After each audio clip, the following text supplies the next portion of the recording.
time again for another N3 performance review, this time of the 2025 Super Aeronautique G23. This marks the 4th generation of the G series and also marks the 100-year anniversary of the Craft brand. So we will be going through Centennial Edition, which all the boats are, 100 years, check out all the special markings, and then highlight all the special things of the new G23.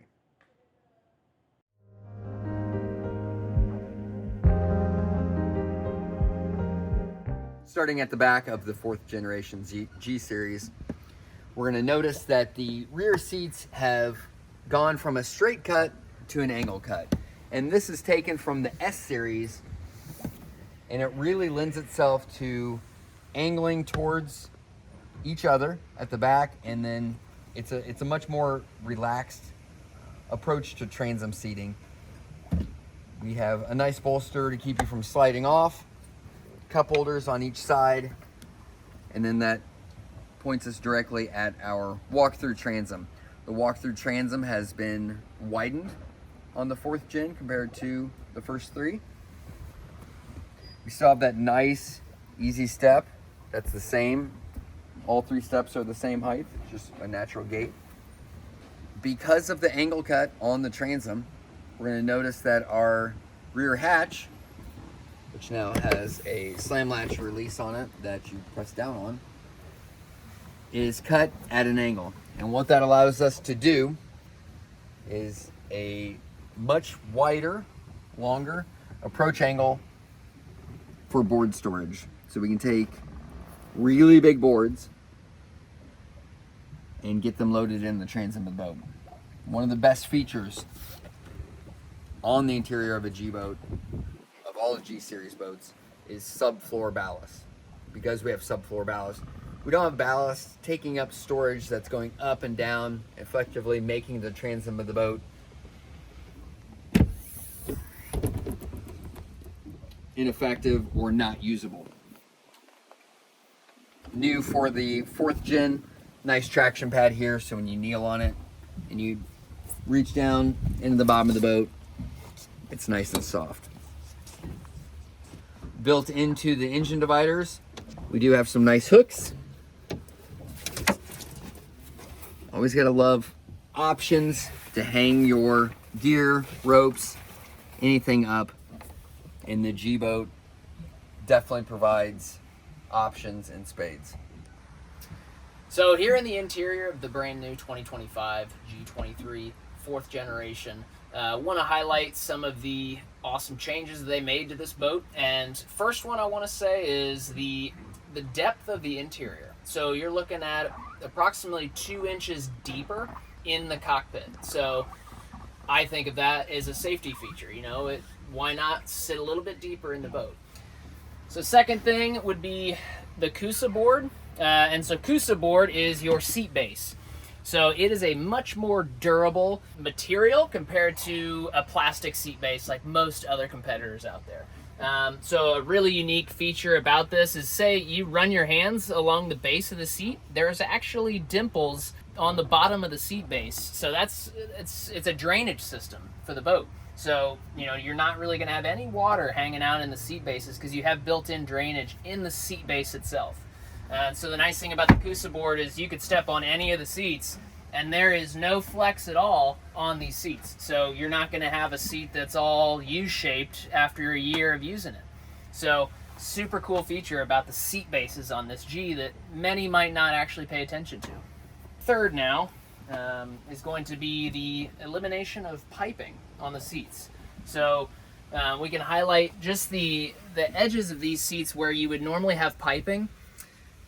We are elevating the interior vinyl game. So it's a more automotive feel, but in general, I mean, it's just kind of a more modern fit and finish to a boat.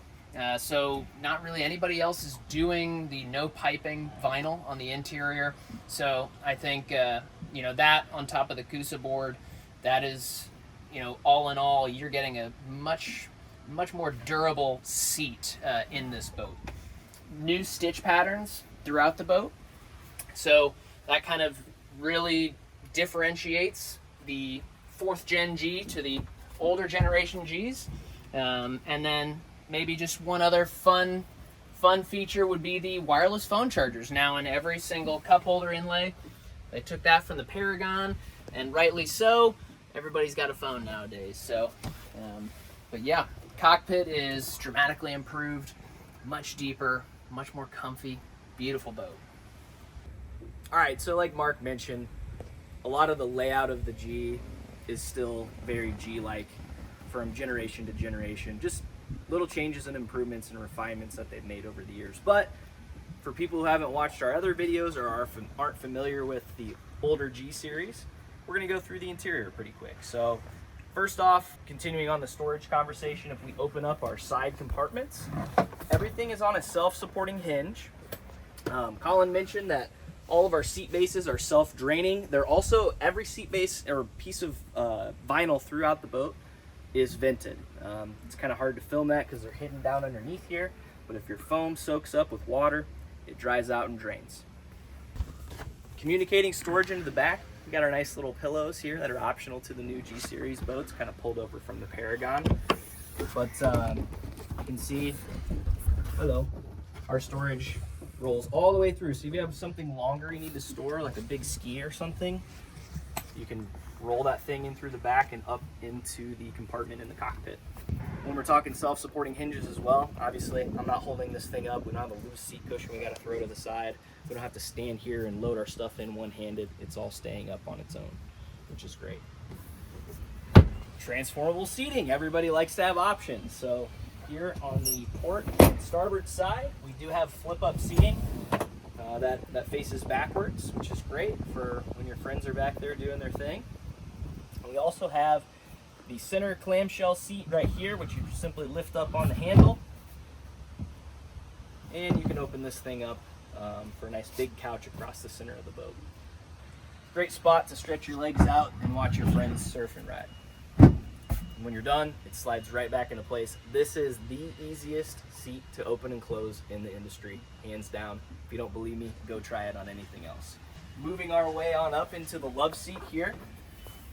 Some little creature comforts that you get on the driver's and the love seat. This is heated as well as the driver's seat. Most boats only have a heated driver's seat. So your friends over here and your loved ones can stay nice and cozy. We open this up. We've got some gear underneath in our storage, but as you can see, we have our trash can, which you have access through the walk-through here. One of our favorite features on the Nautique G23, or the G series in general. And then up underneath, they mount all of your JL amplifiers and one of the two subwoofers. It's a 12-inch sub on this particular boat. They're mounted far up against the wall, so you have all this space in here for storage. Lastly, in the cockpit area, another one of our fan favorite features is our full-size drop-in cooler. This is fully removable if you'd like. You can utilize that as a cooler on its own. And then you have the cooler there if you need to load up your drinks and ice outside of the boat. It's really handy to be able to take it out.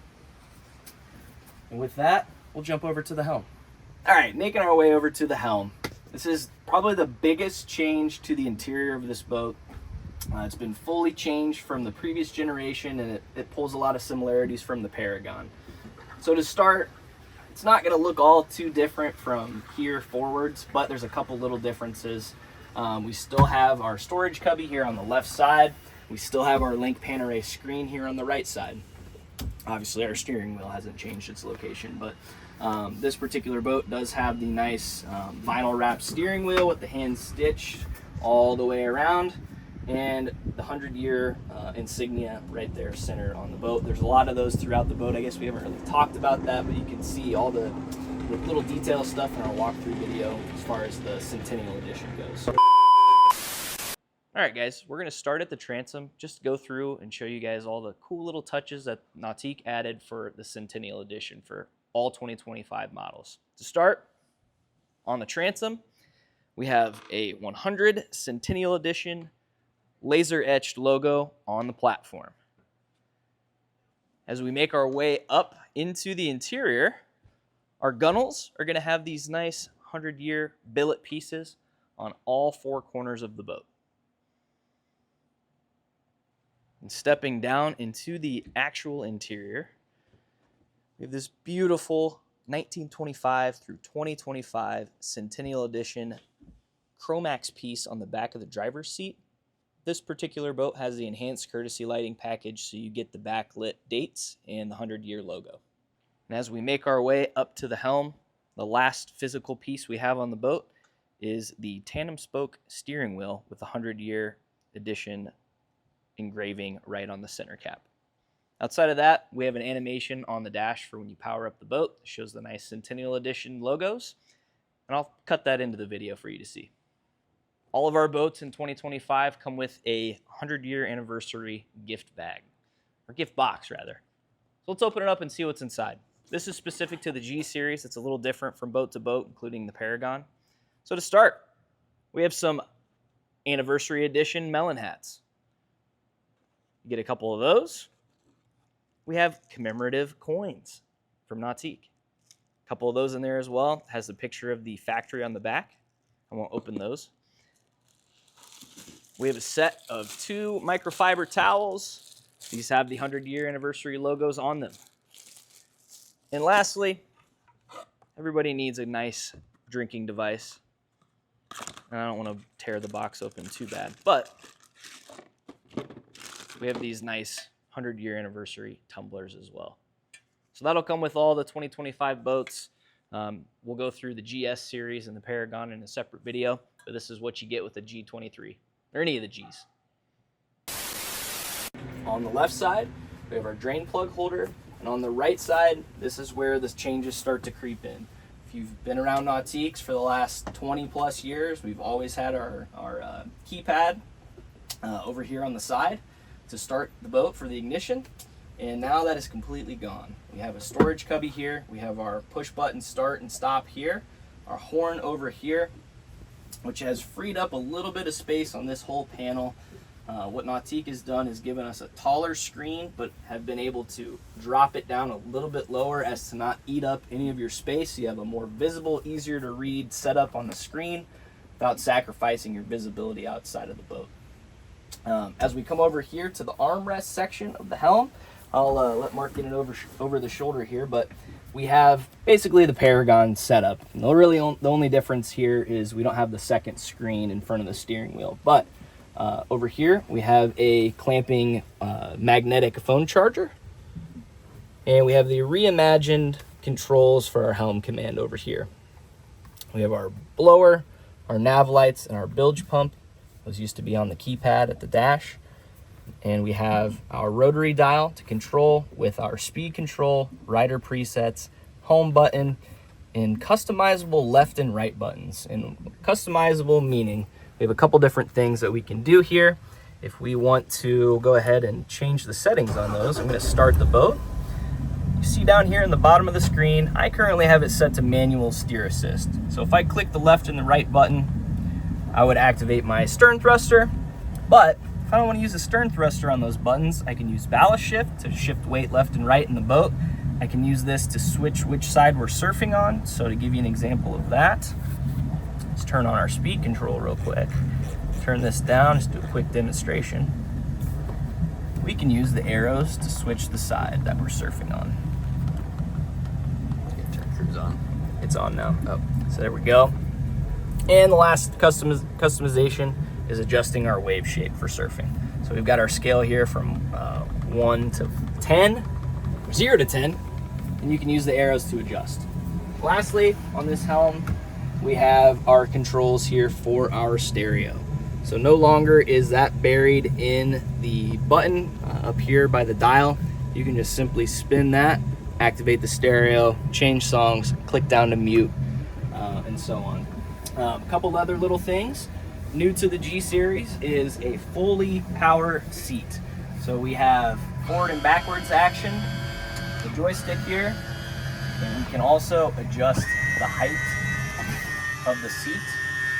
This isn't so much for better visibility. If you look over my shoulder real fast, you're gonna see this angled shear line out the bow of the boat. That is one of the biggest changes visually to this boat, and it's also a functional improvement.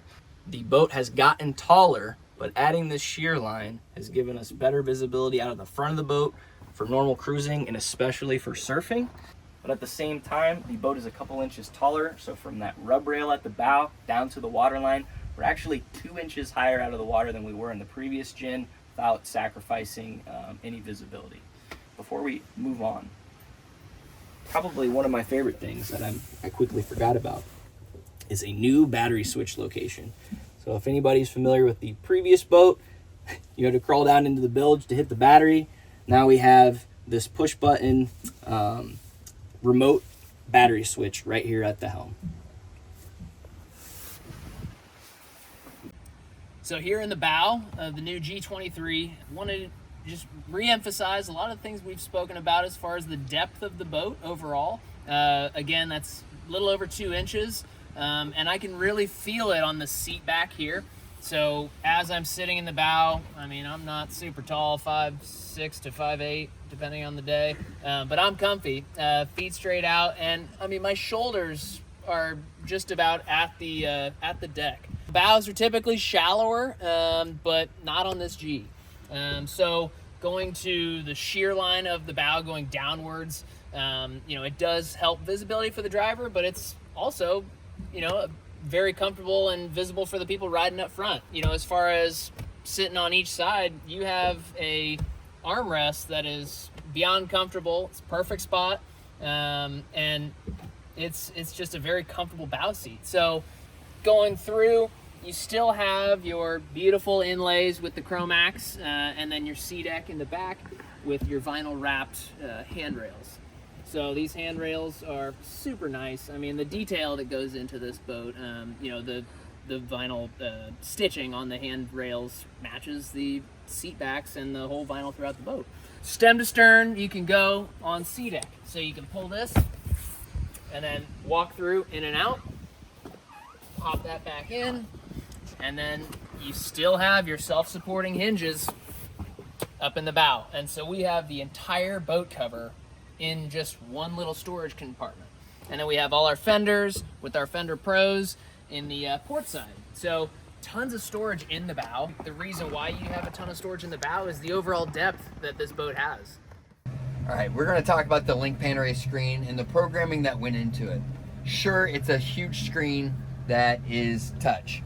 And so you can go through and you can dial in everything that you want, activate thruster, turn things on and off, and adjust that. We can turn on lights and all those fun things. All these little knick-knack operations are just like every other competitor, except that we have them all in one screen. We don't have screens all over the place. We have a lot of detail here. But the way that Nautique's multi-pathway programming is incorporated in this, we have the Helm command dial. And you're gonna see dials that have buttons like this in our competitors. But this is a joystick. This is not just a volume knob. We have our own volume knob right here. We have a joystick. And you can see that this is highlighted right here. And so I am going to joystick up. I'm going to joystick right. I'm going to joystick down. I'm going to enter. And then I'm going to rotate. And I can select what I'm doing. Mark, what does this do for me? You can be operating and changing things on the screen without getting away from the throttle or reaching away. And so you can do things in the peripheral that is really powerful for the Helm command. This is like touching the screen, except it's just right here. It goes back again talking about how comfortable it is to drive the boat. You're not reaching all the way around, distracting yourself. You can just use Helm command. Or if this is not your cup of tea, cool, touch the screen. It's very interactive, and we can get the boat to do a ton of different things and get it dialed in to the way you want to operate the boat.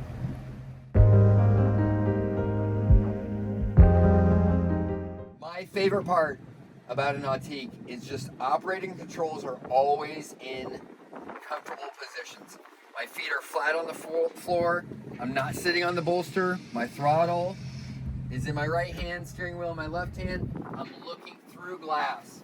And so with the new shear line of the deck tapering off, the deck being 2 inches taller in this section, and the hull being 2 inches taller in below the rub rail line, what we get is a very amazing viewpoint out the front.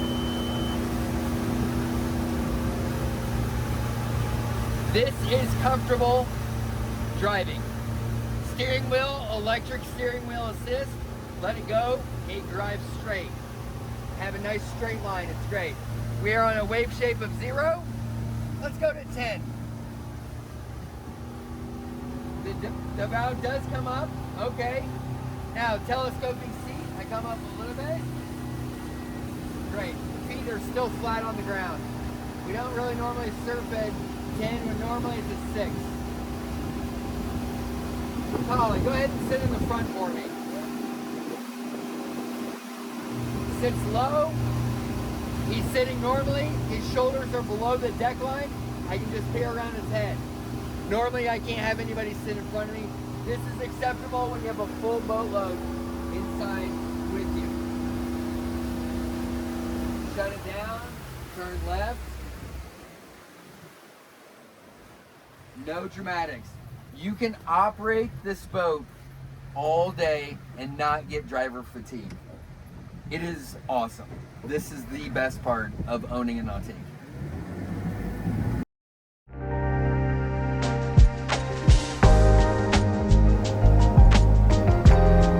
Honestly, we had pretty terrible conditions for testing on this particular day, but we got after it in the wind anyways. As expected, the G23 has a massive wake when it's fully loaded. The wake has a long transition, with a nice lip at the top, and it really makes for predictable takeoffs and smooth landings when you're riding wake to wake. Boosting airs is truly effortless behind this boat. For a beginner rider, it can certainly be intimidating, but on the bright side, it can be scaled back. You can run as slow as 18.5 miles per hour to maintain a clean wake with no ballast. That said, the wake is always significant, so adjust your speed, plate position, and ballast accordingly to your rider's skill level.